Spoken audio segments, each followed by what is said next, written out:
the mother sees that punishment that was given to you was not enough,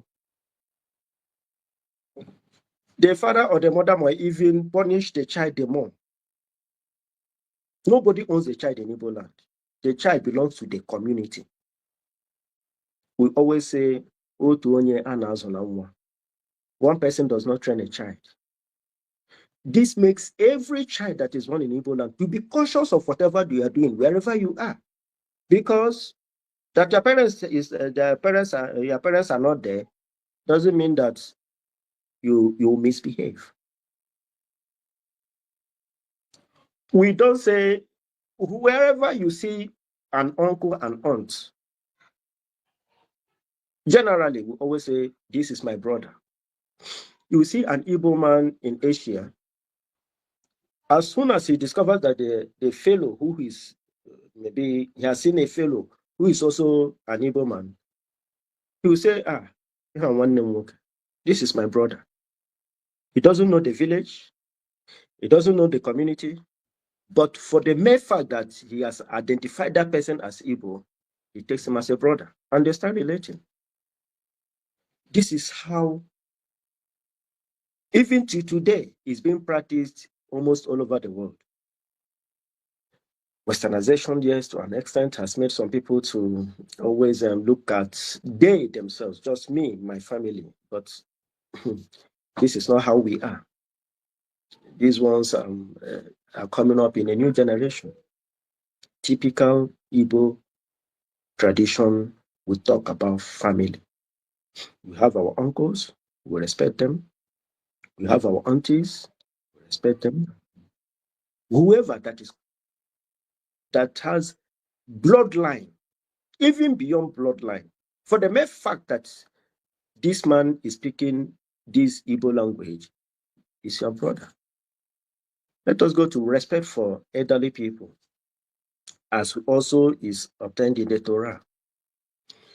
Whenever there is a meeting, let's take an instance for a meeting, and the youths are there, middle-aged are there, elders are there.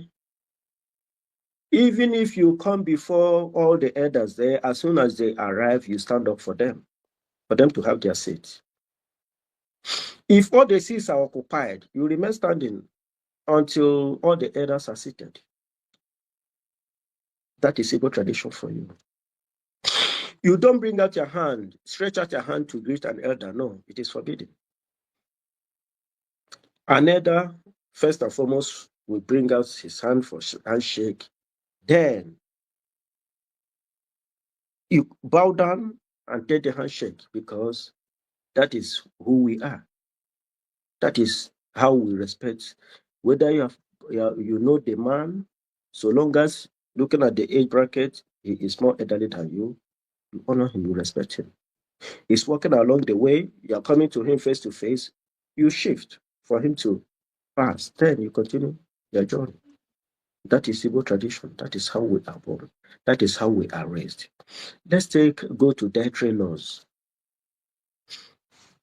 In Igbo land, you don't just eat whatever you see. No. Everything is not food. There are foods that are meant to be eaten. There are ones that are meant for animals. And there are ones that you dare not touch. Yes, you might categorize them as food, but everything is not for consumption. Just like my chief Rabbi Kish, just pointed out, he said that some Igbo people observe kosher dietary laws similar to Jewish practices, while others have adapted their practices due to the lack of availability of kosher meat. That is when it comes to meat. Our ancient Igbo people observe dietary laws. There are things you don't eat.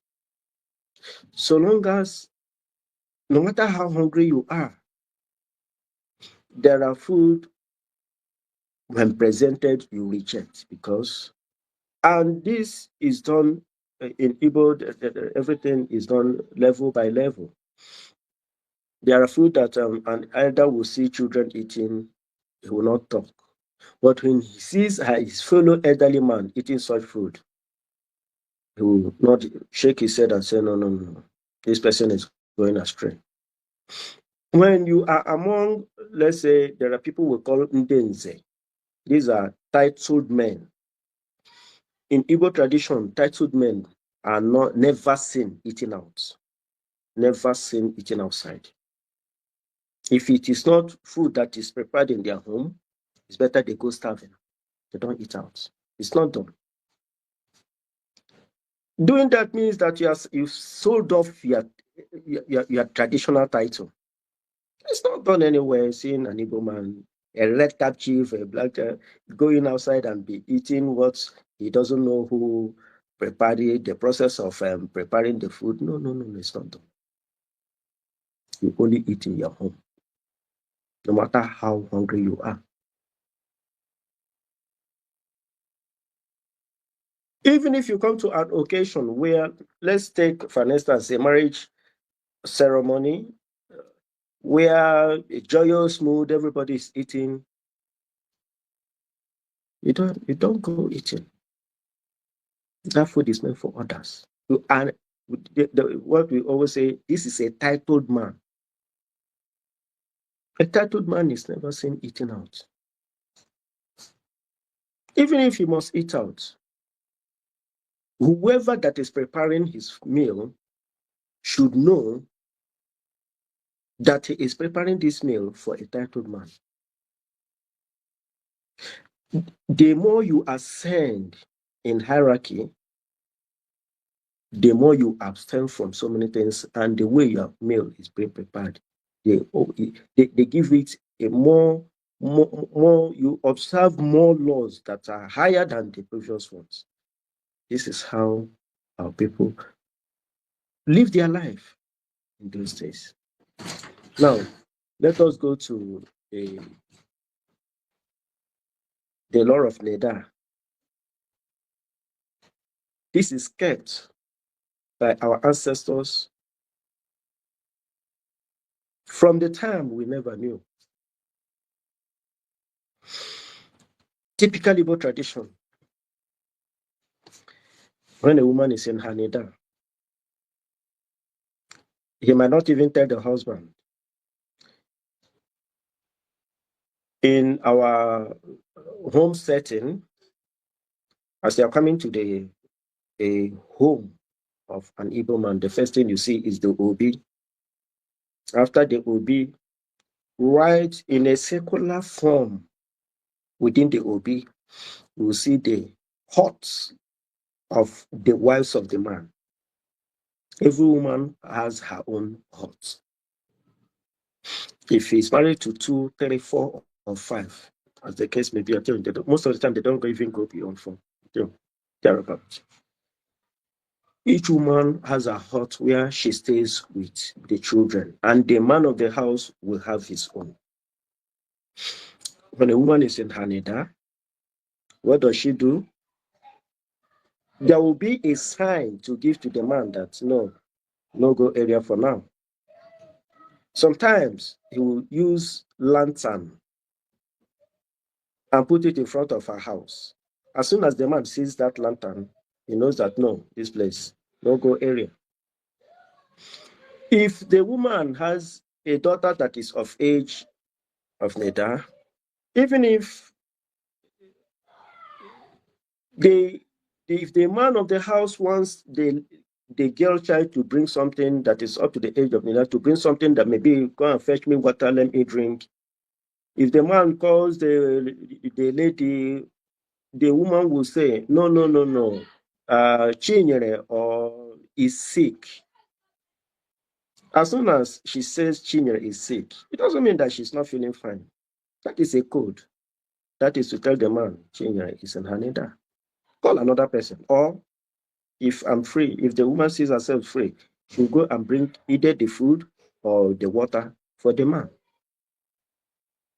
After the Neda, what does she do? She goes to the stream. That is, in every community that has a stream, there is a place we call Miro Muwani. That is water for the women. Nobody goes. Only women go there.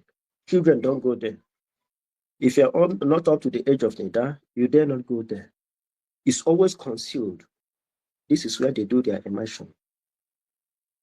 We never knew all these things until when we got to age, because then we will tell you, nobody tells you all these things. As soon as they see you, no, come on, this is about minimum wine. This is a place for the women, water for women. We don't. Whoever sees anybody going there, is you keep short only when you see a woman or a woman that is up to age is going towards that way. We never knew what they go there to do. It's when we come to of age that we know that this is a place where they do their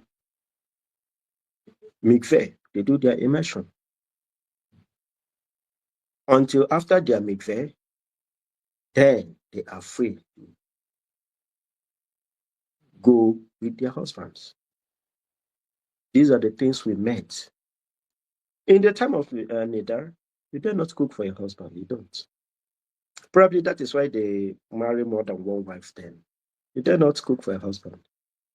No, nothing. Stay on your own. Don't go to markets. You stay indoors. That is what we meant as we were growing up. Unfortunately, most of those things are not being kept, probably due to westernization and I say Christianization. But Baruch Hashem, our people are now coming back to their roots. They are now seeing the difference between then and now. They have seen the reason why they should go back to who they used to be. That is the law of Nida. Now, let us go to New Moon. In Igbo tradition, new moons are being celebrated. What we call moon is Onwa. When you say Onwa Hunafula, means the new moon has birthed. It calls for ceremony. In the olden days, you see the children, every family, most of the time, due to the communal life you live, people will gather together. They will bring some specific foods. There is what we call breadfruit, okra. That is most of the time when we eat okra. They will fry it. People will gather. They will be sharing it. You bring out your hand. They will carry a handful, give to this person, give to this person, give to this person, and they will sit down. Everybody, the boy, the girl, the old, the young, and mostly the oldest man of the family will start telling moonlight stories. The elderly man will start telling stories of what happened in the past. Most of the time, this is when oral tradition is being passed to the younger ones. Secondly, when the moon is full, when the full moon, as in that is, it has get to its peak. It's always a ceremony as well. Most of story, we call it story by moonlight. Most of the ones we learn are not doing them during the daytime. Always tell us how tortoise this in the world of animals, how lion did this one did this. They keep on telling us these stories. At the end of the day, they will ask us, what have you learned from this story? And you must say one thing that you have learned. Either when the dog is acting greedy, they are always animated. The stories are being told with animals. At the end of the day, if they ask you, you say, okay, I have learned that it is not good to be greedy. You will say, it's not good to be cunning. Always say the truth at all times. This is where, let me use the word, the Igbo tradition, you see them being linked up with Mishnah. Most of the time, they use proverbs to tell us these stories. Proverbs have been, as these stories have been taught, you will get yourself acquainted on how to transmit our tradition. Most of the time, we use proverbs. These proverbs, when the elderly men say them, if you are confused, you ask questions, and they will explain to you. This is the only time proverbs can be explained. If you go out as a young man and you hear a proverb and you start asking for interpretation, the elderly men there will just wave their head and say, this one is not well brought up. The dowry paid for marrying her mother is in vain. This is also a proverb. Whenever they tell you that that is the dowry that was paid for your mother is in vain, means this one is a fulefu. That means this is it's not knowledgeable. So many things which are practiced in Igbo tradition, we see in the Torah. And when you bring the Torah and bring the Igbo tradition, sometimes what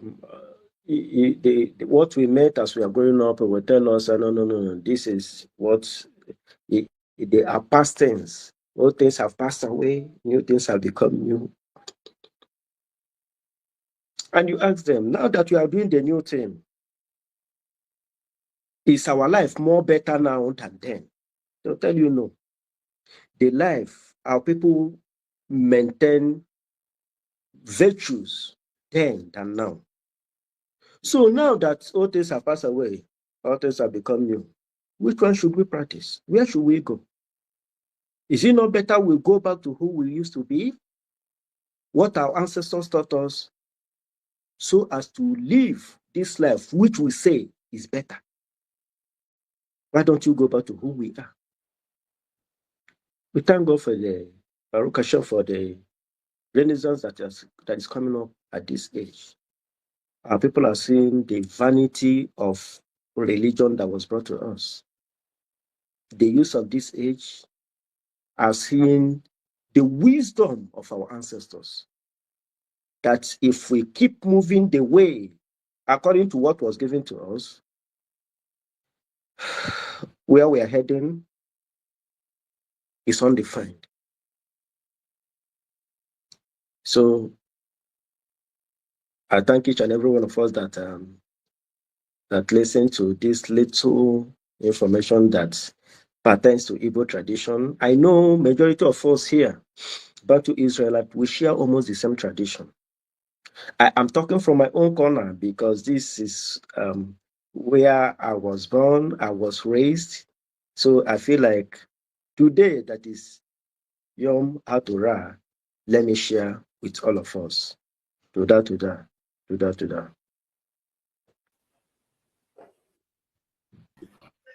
Is there any question for Eliyahou Shimdia?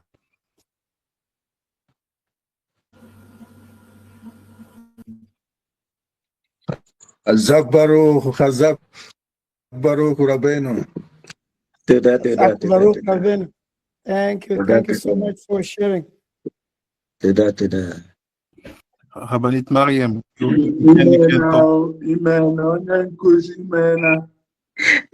But and there was Rabbi Eliyahou, thank you so much. We go to thank you now. I'm in the level of speaking Nigeria English this now. Thank We you, go to thank you now. appreciate. We are really happy for the Igbos that they didn't forget the traditional. Yeah. We as a Yoruba, we know we have the traditional, but the both religion that they brought to us have already let it be kept. That even it's hard for us now to trace it. It's very difficult for us to trace it. When you are talking now, everything that is similar I see and I say, what is all this? Because our own forefathers there, I don't know, maybe they are scared or I don't know. They how they can let this thing to just all these religions, strange religions. They themselves they say it's strange religion, but they have to let it overwhelm them and brought all these things down on them. That we as the new generation we can't trace it. Before we will trace it now, it's very difficult for us. But when you are talking about the tradition and this the way they used to do, it's the same. But now they will not even if you want to practice, they tell you you are idol worshiper, you are this, you are that. This is what the religion brought to us. So I'm just thanking you, and I will continue to thank the Igbo people that I know some of our Igbo people also they don't care. But the one that they still on it, they stick on it, they say no, nothing can take this thing from us. I will continue. We not only me, we will continue to thank you people. Thank you so much. We go to thank you now. Welcome. We go to thank you now. Thank you, sir.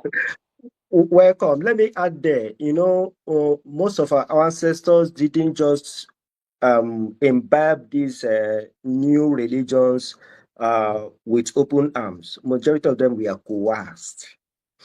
I think you have read about Chinua Achebe, what he wrote. Most of our ancestors were coerced. If you don't take this which they are bringing, you'll be eliminated. So out of fear. And how did all this come about? Because of our people are so welcoming. Asigi ebe bere ugo bere. Live and let live. In that not live and let live, they always allow whoever that is coming with anything, they will say, let the ego perch and let the kites perch. Whichever one you have, let us not fight. Practice what we want to practice. Before you know it, the one with comma will contaminate the good ones. This is exactly what happened. Majority of our leaders were eliminated just because they stuck by what their ancestors taught them. But Baruch Hashem, enlightenment is coming. Baruch Hashem. Yes, Rabbi, you have a question. Rabbeinu Shimdia, thank you so much for the limud.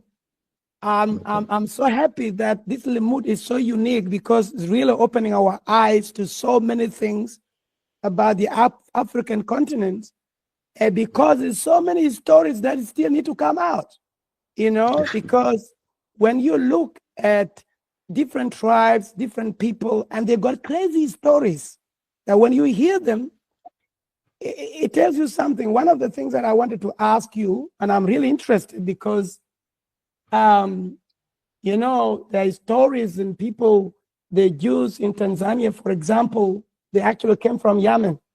So what do the Igbo, what tradition do the Igbo hold regarding their migration? Is there something, do they have a story by the elders, how they move about, how they came and settled there? Is there anything in the oral tradition? And I suppose there will be something there. Thank you for the question. Yeah. Thank you for the question. To the much I know, we don't have any written document that says how our people migrated to this place. But there are traces. There are some Igbo people who will tell you, based on how they live their life, like slaughtering of animals, you will understand that these people probably, their clan migrated during the temple era. I'm not saying for sure this is how it is, no. But I'm saying traces. Some. Now, let me take an instance of the Aro Chuku people, Aro people. Aro people, whenever there is something that is confusing in any Igbo community, they will tell you to go to Arochukwu, to go to Aro and consult. These are we hold them as the priest, the Kuhen. You go to Arochukwu and consult. And as you're coming back, you come back with a solution. That is how we hold Arochukwu. And you see them in every part of Igbo land. They don't own anything. They will come there, settle. What do? Whenever there is difficult or blah, blah, blah, you can meet them, ask them. Our people will, let me use the word divine, and tell you a solution to the problem. And when you do it, everything comes to normal. So when you're talking about in the oral tradition itself, I have not heard our ancestors saying, look at where we migrated from, look at, I will talk to maybe to the past 10 generations. No. I don't have such information. But probably we keep on researching. Maybe there are people who their parents gave such stories. As the Enlightenment is coming up, we'll keep on, revelations will keep coming, and we will know much more, which we don't know for now. Toda. Thank you so much. Thank